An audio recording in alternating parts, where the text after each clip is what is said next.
Mais que um prazer, uma honra, Maravilha. maravilha mesmo. E hoje eu estou tendo o prazer, a alegria de ter um grande amigo, o pastor Wagner Clayton, que é um mano do coração, uma pessoa que eu guardo com muito carinho e tenho a cada dia desenvolvido amor. E na verdade a gente vive em Jesus desenvolvendo amor, né? Crescendo, evoluindo e desenvolvendo amor.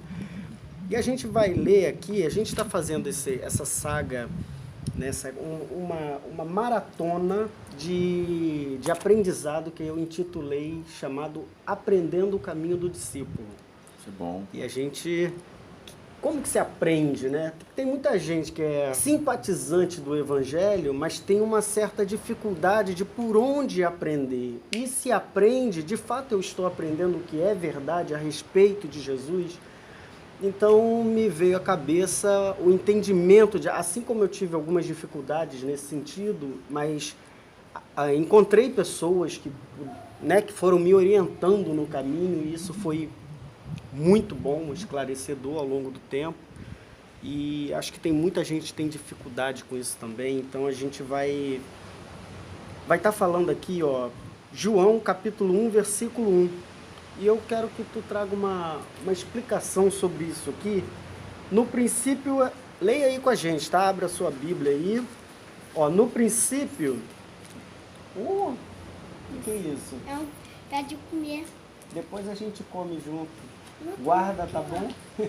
Vou guardar só esse e vou comer dois. Então tá Mas eu já bom. comi um, agora eu vou comer esse e acabou. Ok.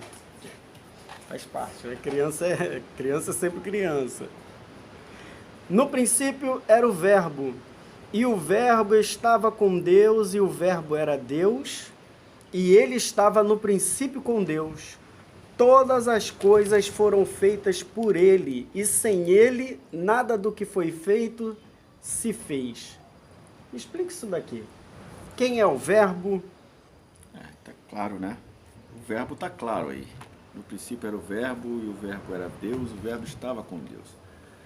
No princípio, aí está falando do início de todas as coisas, né? No princípio, ali no Gênesis 1, onde a Bíblia vai dizer que no princípio começa também dessa forma, né? Que no princípio a terra era sem forma e vazia, o Espírito de Deus pairava sobre a face do abismo, sobre a face das águas, e Deus foi criando todas as coisas. Nesse princípio aí, o verbo é Cristo, porque você vai ver que o tema desse capítulo vai dizer: o verbo se fez carne. Quem se fez carne? Jesus.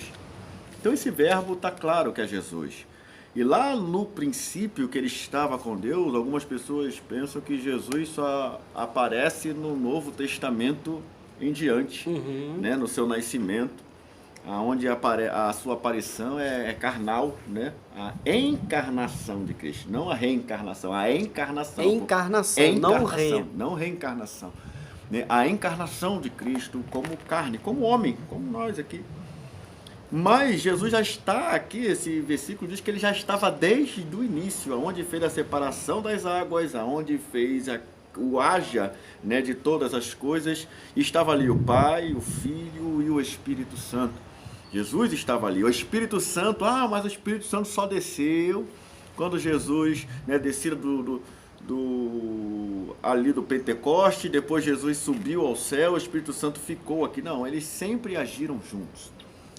A Bíblia toda ela é cristocêntrica, ela aponta para Cristo, né? O Antigo Testamento vai fazer a preparação para isso, né? Onde ali nos Evangelhos é a fusão, né? A inicialização ali dele como carne, e os demais é a preparação para a sua segunda vinda. Então esse verbo é Cristo, estava ali Pai, Filho e Espírito Santo. Deus como o arquiteto do mundo, Cristo como o construtor, o criador de todas as coisas, e o Espírito Santo dando forma, né, sobre todas essas coisas.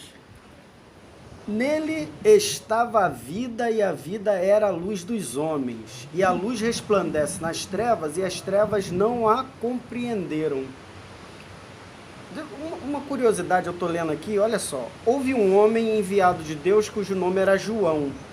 Este veio para testemunho para que testificasse da luz, para que todos crescem nele. Uma pergunta, esse João aqui é o João Batista ou é o João do Evangelho, ou os dois João é a mesma Batista, pessoa? é o João Batista, o que veio preparar o caminho, né? O caminho. E isso já está relatado, né? Que era a cana trilhada, a cana que sacudia no deserto, no período, é João Batista, que preparou, foi o profeta. Que interessante falar sobre a vida de João Batista, porque foi considerado nascido de mulher o maior dos profetas. Mas se você procurar qualquer milagre feito por João Batista, você não vai ver nenhum milagre.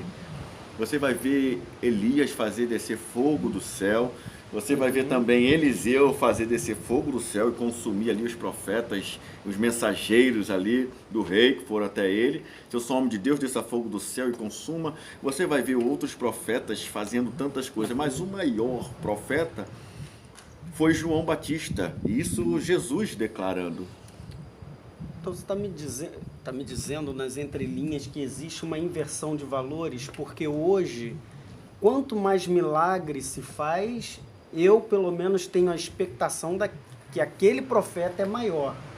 Digamos assim, se ele cura, né, através da palavra, Sim, através sim. do poder de Deus, mas se ele cura, se ele liberta, se ele ressuscita mortos, como é que funciona essa valoração? Tipo assim, o cara não fez um milagre, não levantou um morto, não curou um cego, um canceroso, não expulsou naqueles moldes de exorcismo um demônio, mas foi mencionado pelo Por próprio Jesus que era o maior nascido de mulher, mas não teve maior do que ele. Por quê? Porque qual é a maior missão de Cristo? Qual é a maior missão, qual foi a maior missão de Cristo como homem, que ainda é a missão? A missão de Cristo, você vai ver que Jesus fez muitos milagres, muitos milagres. Jesus enfatizou que os milagres seguiriam aos que creem. E eu digo, e a Bíblia nos revela que Jesus não veio fazer milagres, Jesus não veio ressuscitar mortos, Jesus não veio fazer o coxo andar, Jesus não veio fazer o cego enxergar. E isso era evidências do seu ministério para que eles crescem. Isso era a estratégia, porque o propósito era resgatar o homem dos seus delitos, do seu pecado. A Bíblia vai dizer que o homem, né, a condenação, o homem já estava condenado. E Jesus veio para religar, para trazer novamente uma comunhão com Deus.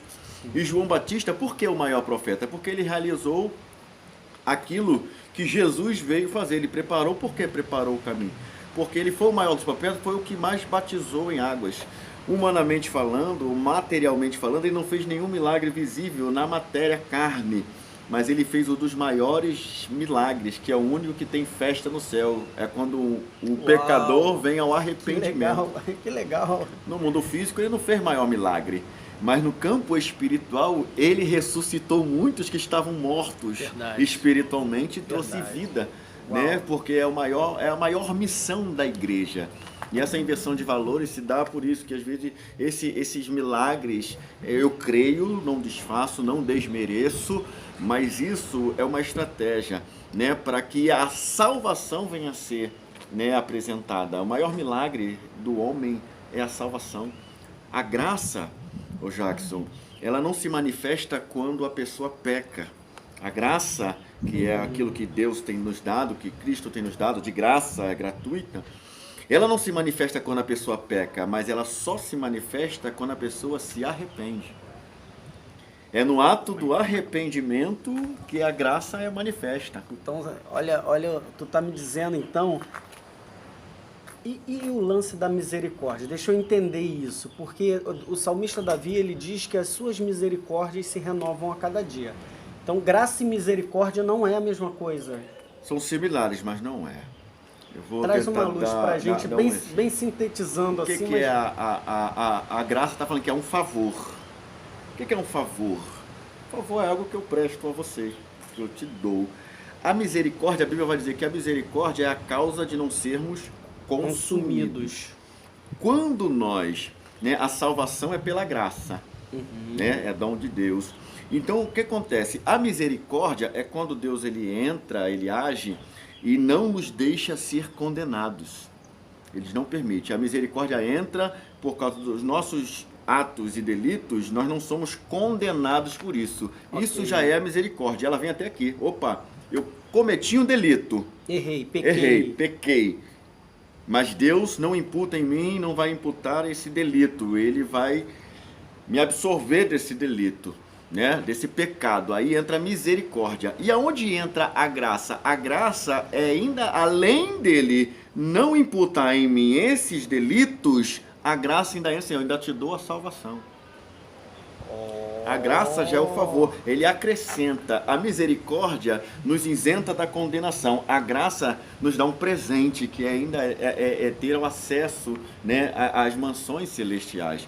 É como se eu te perdoasse de algo e não ficasse só no perdão. Além de te perdoar, eu te dou um presente por ter perdoado. E você que fez coisa contra mim. Agora, isso não é muito concebível na sociedade. Não. Por exemplo, né?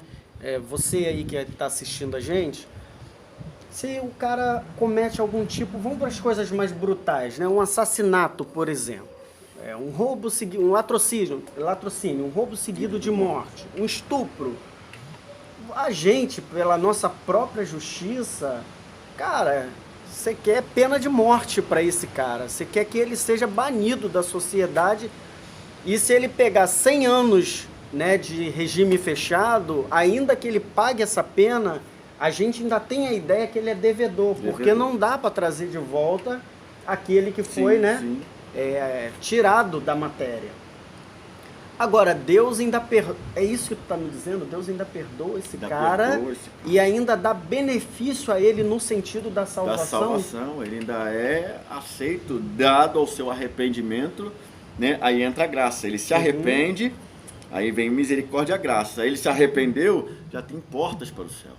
É aquilo que o mundo ou que a sociedade de hoje não entende. Ainda tem algo que entra também nisso aí, que é a justificação. Que ser justificado é diferente, né? É um passo além de ser perdoado. Exemplo, Diga. a pessoa cometeu um crime, né? Nós estamos falando de um crime, entramos aí no latrocínio.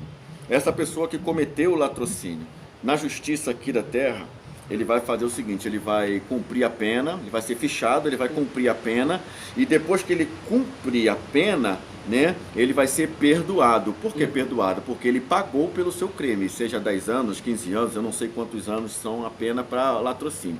Mas digamos que ele foi, cumpriu a pena, saiu do tempo determinado. Só que quando ele sair aqui na sociedade, aonde ele bater, aonde ele for buscar um emprego, se ele se regenerar, quando for puxar ali a ficha ali, né, como dá o nome, os antecedentes, né, criminais, ele vai puxar ali. O tal do nada consta. O tal do nada consta estadual, que nada consta criminal, vai estar relatado lá, aquilo que ele fez. Mas ele já pagou por aquilo? Ele já cumpriu a pena? Não já ficou lá, né, preso, depois saiu? Mas aquilo vai estar lá. E aonde entra a justificação quando esse cidadão no céu, ele chega, se arrepende? A Bíblia vai dizer que a justificação está aí. Jesus, ele não apenas perdoa, ele justifica. Por isso que ele nos chama de justo, não por praticarmos justiça, porque fomos justificados por ele. E essa justificação vai dizer o seguinte: os meus pecados que eu cometi, eu me arrependo, né? As consequências dele eu vou assumir, né? Deus não tira as consequências, a gente tem biblicamente, né, registrado isso, mas a justificação vai falar assim, ó, dos seus pecados eu não me lembro. Ele passa, né, uma borracha, aonde Cristo faz isso por nós. A justificação faz isso. A gente é perdoado, a gente pode até pagar e vamos, né, pagar pelas consequências de tal erro, de tal pecado, mas o nosso histórico ele apaga, ele justifica, ele tira isso de nós. Tá aprendendo, né? Tá aprendendo. Esse é o caminho dos discípulos. E agora uma questão aqui, porque assim, às vezes é fácil você, e é cômodo, né? E esperançoso, quando você é o dependente dessa graça, dessa misericórdia, desse favor e dessa justificação. Correto? Sim, sim. Porque sou eu que errei, Jackson, errei, pequei, vou diante de Deus e me derramo e quero uma nova vida e quero ser transformado. E agora, como é que vai funcionar isso quando quem está nessa condição de pecador e de dependente dessa graça é justamente aquele que me fez mal? Ou seja, tá entendendo? Vamos lá. É o meu irmão, o meu amigo, alguém que me traiu, que está diante de Deus buscando essa misericórdia e essa graça. E eu que estou do lado de cá, tenho o dever de perdoar. Como é que funciona isso? Porque assim, quando a graça é para mim, poxa, que derrame graça. Mas às vezes quando é para o outro, entende? O processo já, você tem uma certa dificuldade de aceitar no outro que ele receba a mesma misericórdia. Mas como é que a gente pode diluir isso? Eu estou falando isso, ô pastor Wagner, porque muita gente vive carregando defuntos, de anos, décadas. Sabe lá quanto tempo você carrega uma amargura no coração, adoentando o teu corpo por causa de uma alma aprisionada em falta de perdão. Isso é terrível, isso é complicado porque quem não perdoa, né?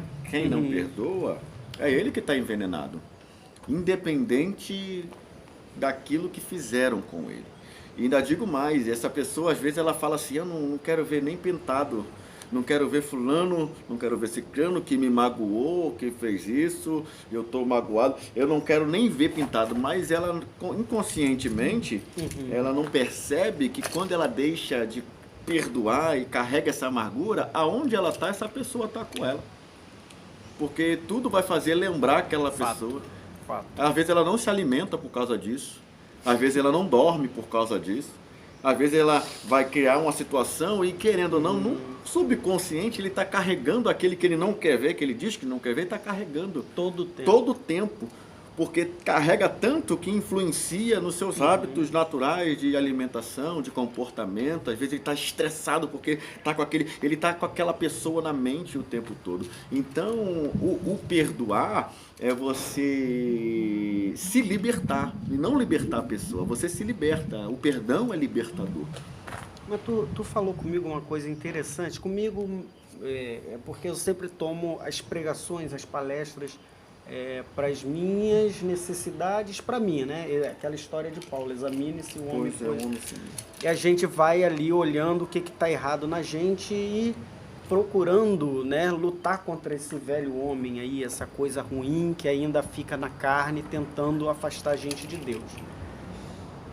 Mas tu falou uma coisa interessante, que... Lembra do veneno? Lembra disso? Sim, Como é sim. que... me lembra... Foi aquele que não perdoa, né? Aquela pessoa que não perdoa, ele tem um seguinte sentimento, e às vezes ele não percebe isso.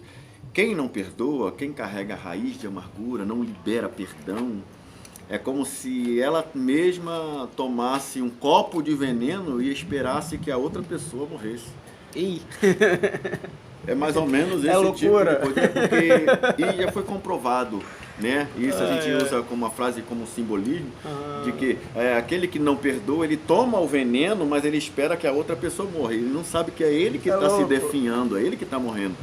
E uma outra coisa interessante, e já foi comprovada, até tirando do campo espiritual e trazendo para o campo científico, né? A própria ciência mesmo já foi comprovada que existem tumores, câncer, existem enfermidades que se manifestam no corpo físico devido a traumas e a falta de perdão, a amargura nos sentimentos.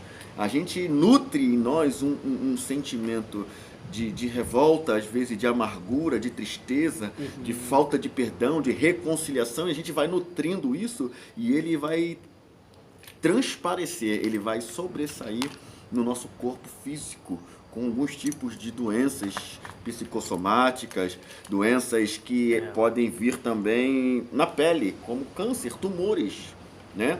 Tanto que você vai ver que a afetividade, o relacionamento, ele traz cura também, ele tem o antídoto para isso, porque às vezes as pessoas são curadas no abraço, porque o abraço, né? O abraço é algo mais íntimo, porque o abraço ele cura sim. Você, quando tem alguém conhecido, né? Você aperta a mão. Um relacionamento com alguém que você conhece ou acabou de conhecer é um aperto de mão.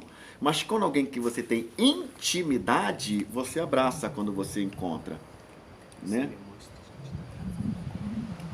A gente, quando tem intimidade, a gente abraça. Quando você encontra alguém, hoje está na pandemia, a gente não está fazendo apologia assim ao abraço, não. Hoje a gente fica no tempo. Mas, no modo geral, a gente abraça. Por que abraço? Abraço é algo de intimidade. E sabe por que intimidade? Existe um órgão, uma parte, né? Eu não sou na área interna, não sei, mas eu estudando um pouco, vendo alguns vídeos, existe algo no coração que se chama timo. Tino ou tino. Existe algo no coração chamado, não sei se é um músculo, não sei se é uma parte do coração, que é o timo. Então, quando você fala de intimidade, quando abraça e tem intimidade, é eu sentir a batida do seu coração. É porque quando você abraça, o que acontece? Os corações, peito no peito. Então, há uma afetividade maior, há um sentimento maior. E só quem tem intimidade abraça. Verdade. Porque quando está abraçando, está falando assim, deixa eu sentir o seu timo. Você falou uma coisa interessante. Já percebeu que a gente, às vezes, pela distância da intimidade, quando vai abraçar alguém, a gente às vezes abraça de lado. De lado.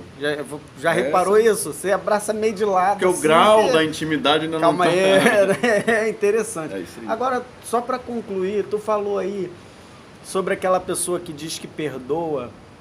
Quer dizer, a gente começou num tema aqui e pulou para o outro, mas tá dentro, tá? Isso é evangelho.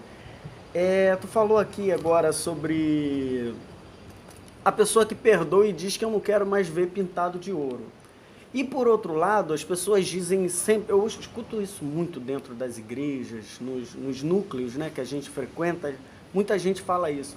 Eu perdoo, mas não sou obrigado a conviver. Como é que eu vou meçar esse parâmetro aí? Do momento que eu perdoo e posso me afastar, ou aquele que eu perdoo e mantenho ainda um vínculo? Existe um nível, por exemplo, de transgressão do outro para que eu possa ainda perdoá-lo e manter aquele indivíduo no meu... As pessoas impõem, as pessoas colocam situações, impõem situações como essa. Mas na questão do perdoar, você aprende o seguinte, você cresce. Porque tudo há um propósito para todas as coisas. Então até nas ruins? Até nas ruins, tudo é para crescimento. Tá bom. As coisas ruins, por isso que a Bíblia, né, ela vai exaltar os grandes profetas, os grandes homens de Deus. Vai falar dos seus sacrifícios, daquilo que eles investiram, daquilo como eles se doaram, todos os benesses, né, do que eles fizeram e contribuíram para o Evangelho como testemunho, como Davi, o grande rei Davi, que era o homem segundo o coração de Deus. Mas ela não omite ou não exclui ou não deixa de relatar as crises e os pecados. Porque é nesses pecados que houve também crescimento. É nesse pecado, é nesse ato que, não, então vamos pecar para a gente crescer. Não, a gente absorve daquilo ali um aprendizado. A Bíblia expõe as coisas boas e as coisas ruins de cada um dos profetas, de cada um dos personagens bíblicos, porque as coisas boas, faça isso, mas as coisas ruins, isso aí não é para você fazer, não. Então, em tudo você tem o aprendizado. Desculpa te interromper, a ideia do sábio, né?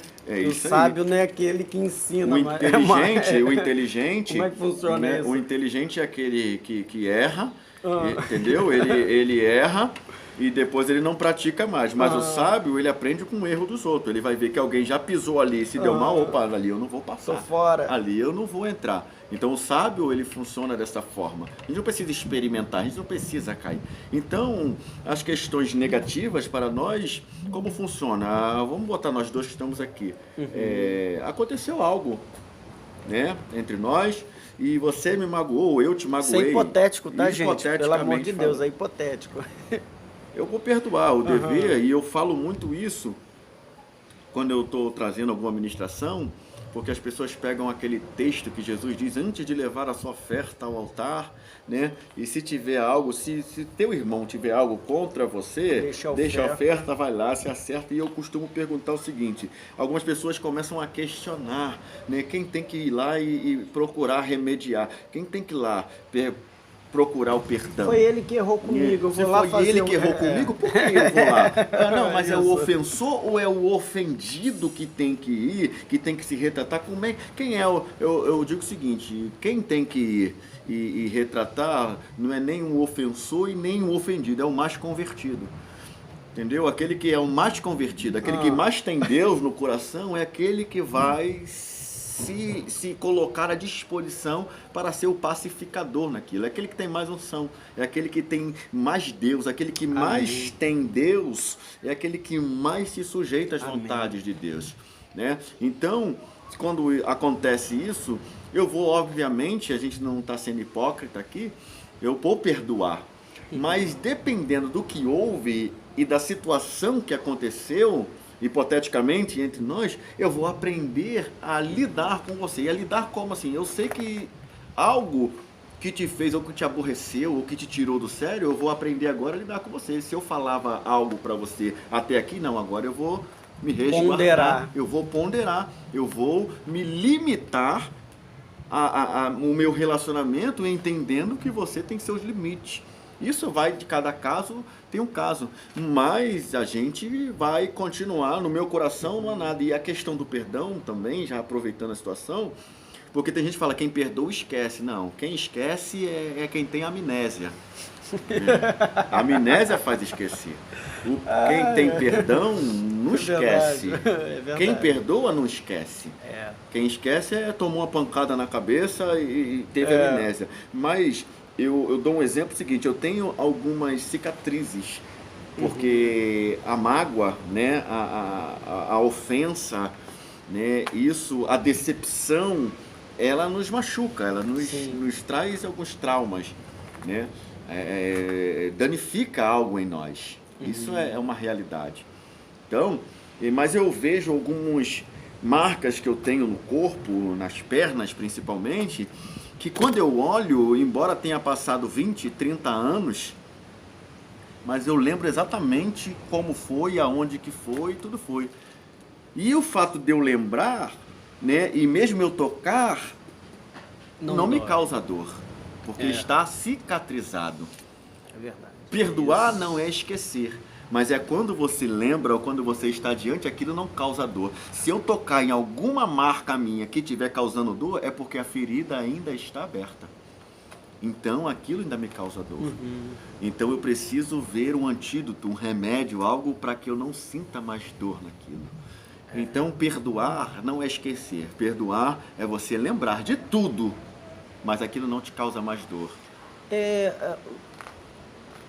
Acredito que isso está sendo, esse bate-papo aqui está sendo muito proveitoso para você e para os jovens, porque assim, hoje a gente tem um mundo tecnológico que proporciona, vamos colocar pornografia, por exemplo, que antigamente existia uma saga, né, para conseguir ver pornografia. Você tinha que ser de maior, ter um amigo de maior, ir numa loja ou comprar uma revista, dependia de ter um VHS, caso você não tivesse um VHS, você tinha que ir na casa de... Então existia um caminho até conseguir. Hoje com um clique... Uma censura, né? Hoje com um clique, você, às vezes nem você querendo, né? Você liga joga. A televisão, Já tá aquilo te invade. Uma pergunta muito séria, eu quero que você grave isso no seu coração, você que é jovem, que está aí na faixa aí dos seus 16, 17, 18, 19, 20, ou até mesmo aqueles que são os jovens retardatários, que já está na idade adulta, mas ainda está viciado, né, vivendo aquele loop, aquela roda de bicicleta com a câmara de ar para fora, sempre batendo no mesmo caroço ali, conforme vai andando e, na verdade, não sai para lugar nenhum. Como purificará o jovem o seu caminho? Por que eu estou te perguntando isso, pastor Wagner? Porque a Bíblia diz que sem santificação ninguém verá a Deus. E você, eu acredito que você queira ver Deus, não pelo fator da autodestruição, vou morrer e ver Deus. Não é isso. Mas todo mundo quer ir para o céu. Todo mundo quer viver, experimentar uma vida de paz, de saúde, de equilíbrio, de sensatez, de esperança, de fé, de promessas, de milagres. Agora, deixa principalmente agora para os jovens e para aqueles que estão já passados do tempo, que já eram para ter entendido essa mensagem e não entenderam ainda. Como eu posso, como indivíduo na vida e na existência, purificar o meu caminho? Nesse versículo que está lá em Salmo 119, versículo 9, ele já dá a resposta, né? Que ele faz a pergunta e já responde, o salmista já responde, né? Como purificará o jovem o seu caminho? Observando a palavra de Deus, ou a voz de Deus. A palavra e a voz, né, estão aí subjugados. Mas o que acontece? Estamos numa geração, né, que tudo é muito fácil.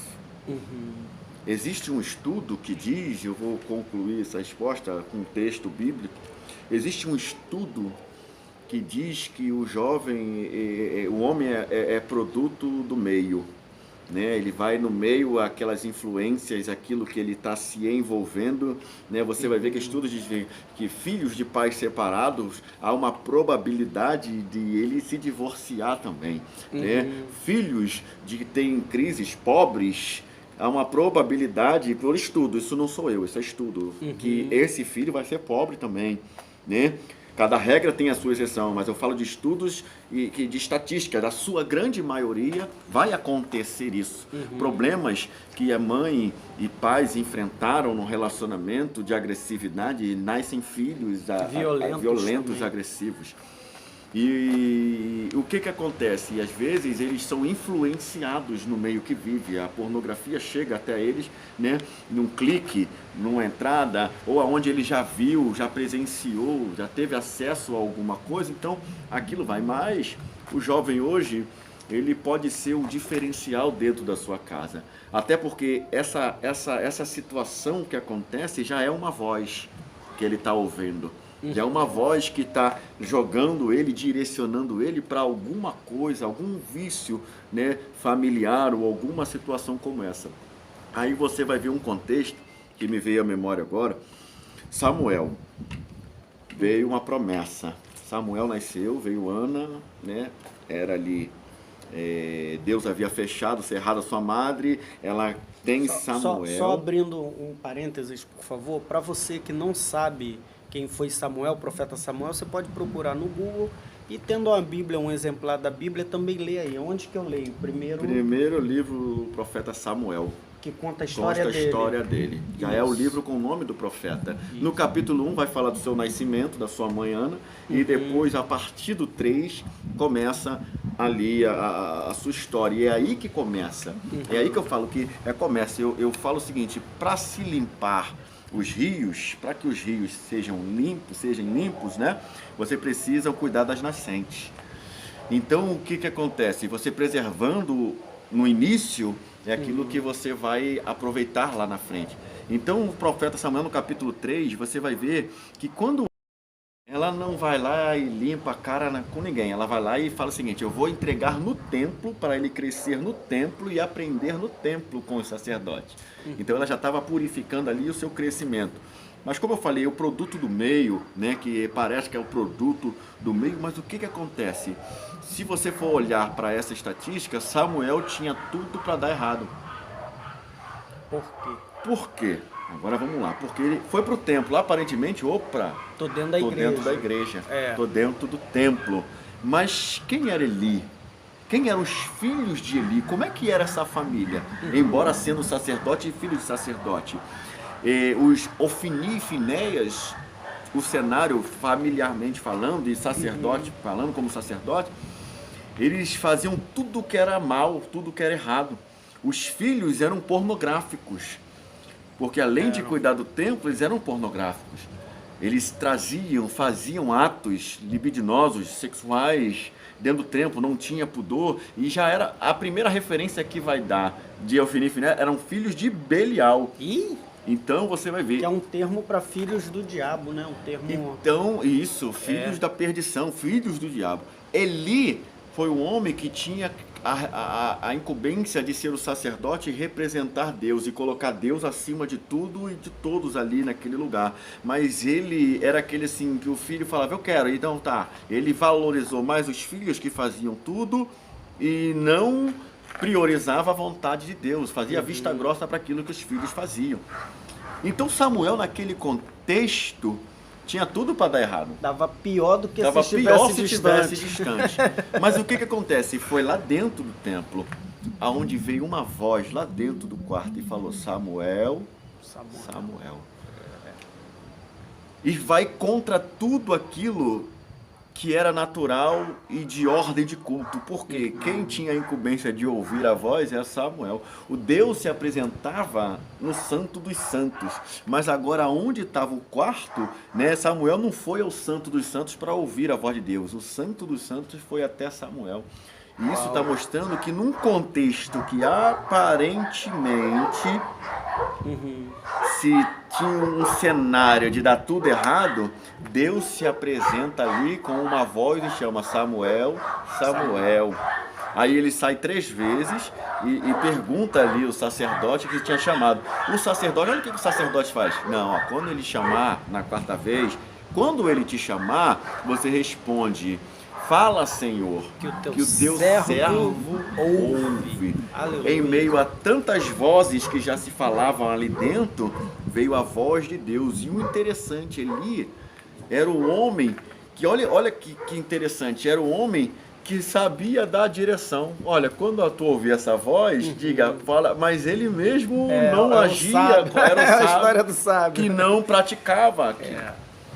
Ele teve a condição de direcionar para alguém fazer a coisa certa, mas ele não fez a coisa certa. Então, qual é o dia de hoje? Num cenário dentro de um lar que parece que está tudo errado, isso já é uma voz te alertando e te mostrando. Mas Deus pode se apresentar e mostrando assim, Samuel, você vai ser a solução desse cenário. A partir de você, se ouvir as minhas palavras, como purificará o mancebo o seu caminho? Atentando à palavra de Deus. E veio logo a palavra de Deus para a vida de Samuel. Então, as muitas vozes que estavam falando ali, se ele atentar à voz, Deus está falando, a partir de você.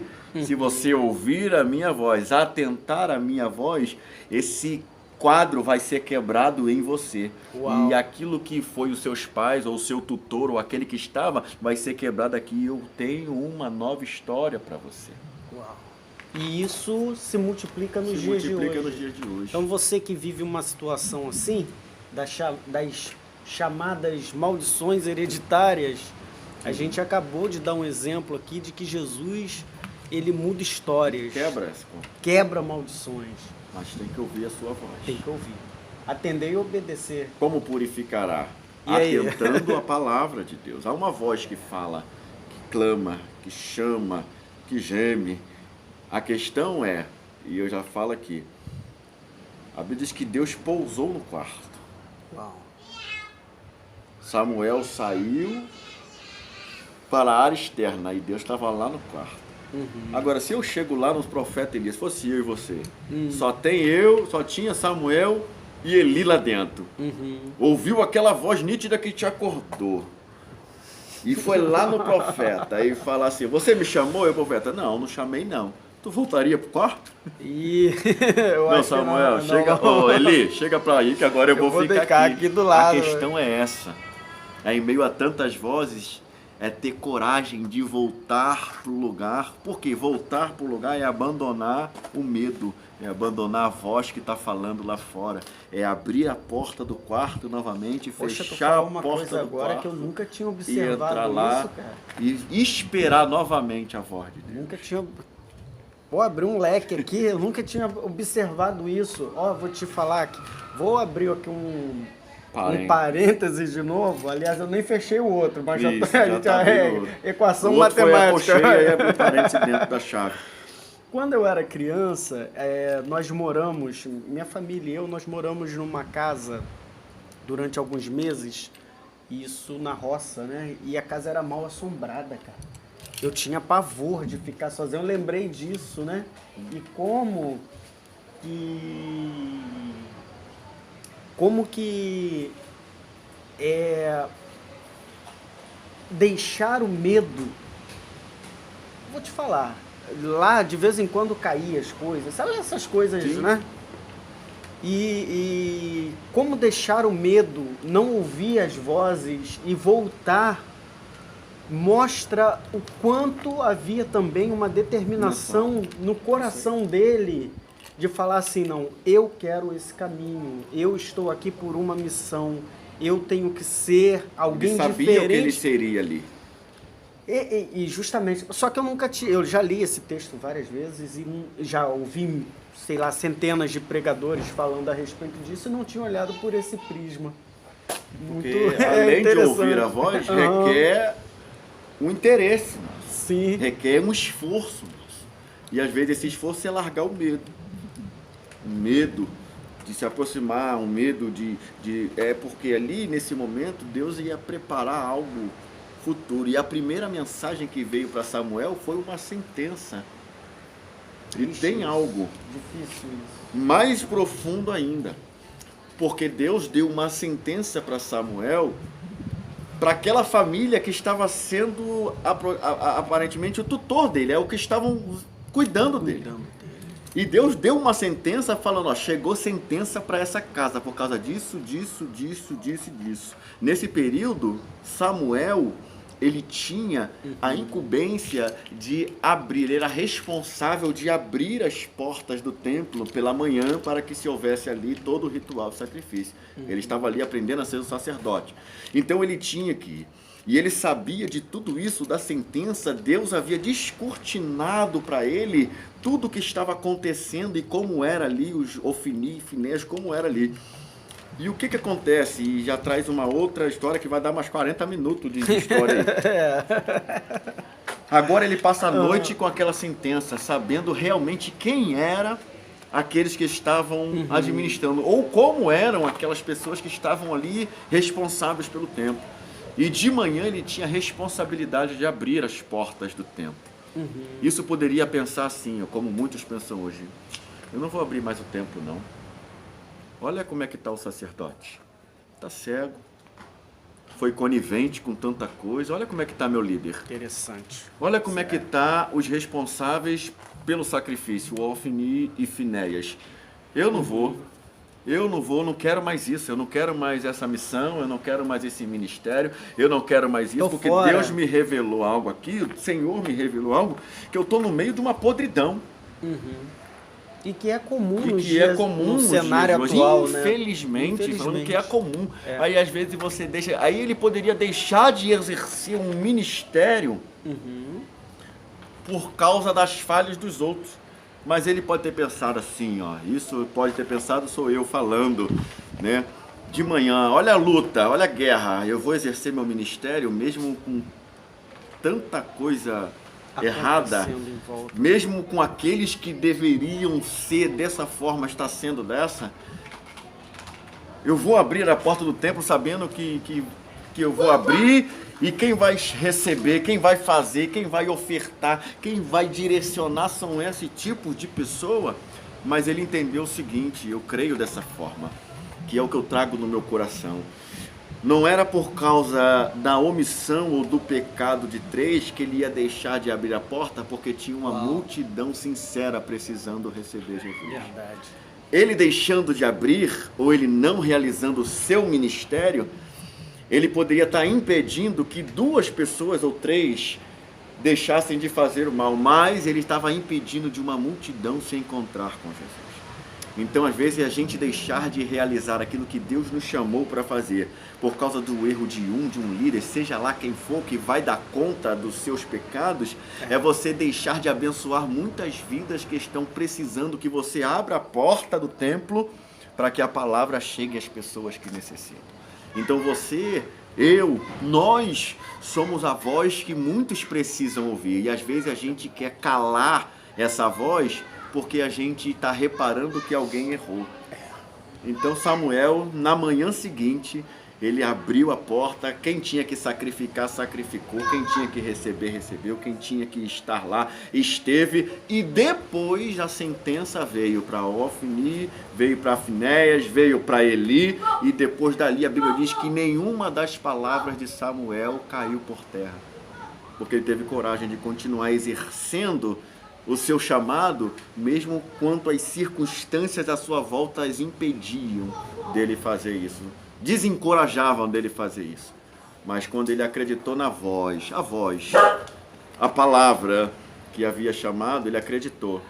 E Deus prosperou o seu ministério. Então, a gente começa falando assim, vai me dando vontade de chorar, cara. Porque a palavra, ela toca mesmo, né, no coração. A gente já está aí com 45 minutos, né, de conversa. Eu vou fazer o seguinte, eu vou te convidar para a gente fazer outros bate-papos desse, porque com certeza isso pode nutrir, vai nutrir a vida de alguém que precisa... Aqui é um pouco difícil, né? Quando não é as crianças, são os cachorros. Assim, 4 patas. Mas assim, a gente vai, em outros momentos, sentar para bater outros... Até organizar um estudo, de repente, e levar esse material para essas pessoas que estão precisando dessa libertação, desse abrir de porta, dessa libertação e absolvição de si mesmo, né? E deixa, por gentileza, as suas considerações finais. Muito obrigado, porque eu sei que seu tempo é corrido, mas obrigado mesmo. A gente está aqui eu falei que não tinha tempo e estou aqui 45 minutos. Porque com Jesus, assim, ele diz que um dia é como 1000 anos, 1000 anos é como um dia, e também o que é um tempo? Quando a gente começa a falar de Jesus, ele nos envolve, né? O Espírito Santo, ele nos constrange e nos prende ali na sua presença. Como é bom. Se quer falar da vida de alguém, fala de Jesus, que é a melhor coisa que tem para falar, né? E eu louvo a Deus, né, por esse momento, é uma oportunidade de crescimento, de aprendizado também para mim, né? Essa troca de conversas, esse comentário. Mas Deus abençoe a sua vida. Que você venha atentar a essa voz, a voz de Deus, em meio às muitas vozes que a gente ouve, né? De muitas situações que nos apresentam, há uma voz que vai falar no teu coração. A primeira coisa que Deus faz quando se relaciona, quando quer se relacionar com alguém, antes de verbalizar através de um profeta, ele vai falar ao teu coração. E quando ele falar, será inconfundível. Porque a voz de Deus, ela é inconfundível. Ela vai falar no seu coração e isso vai trazer, né, uma janela, uma porta que vai se abrir, né? E é sempre para elevo espiritual. Deus abençoe a sua vida e agradeço, né, já Deus por esse momento. E fique com Deus, até a próxima. Se inscreve no canal, deixa seu like aí. E vamos juntos nessa caminhada. A gente vai ter outras oportunidades, vamos ficar juntos. Outros temas atuais. E você pode deixar aí na timeline, na linha de comentários, um tema que você gostaria que a gente abrangesse aqui, né? É verdade. Aí você deixa aí, a gente estuda, tem material, tem mais munição pra gente. Isso aqui foi só um bate-papo informal, né? Foi sem pretensão, não tinha nada organizado. Não. Saiu isso aí. Fica com Deus. Tchau, tchau.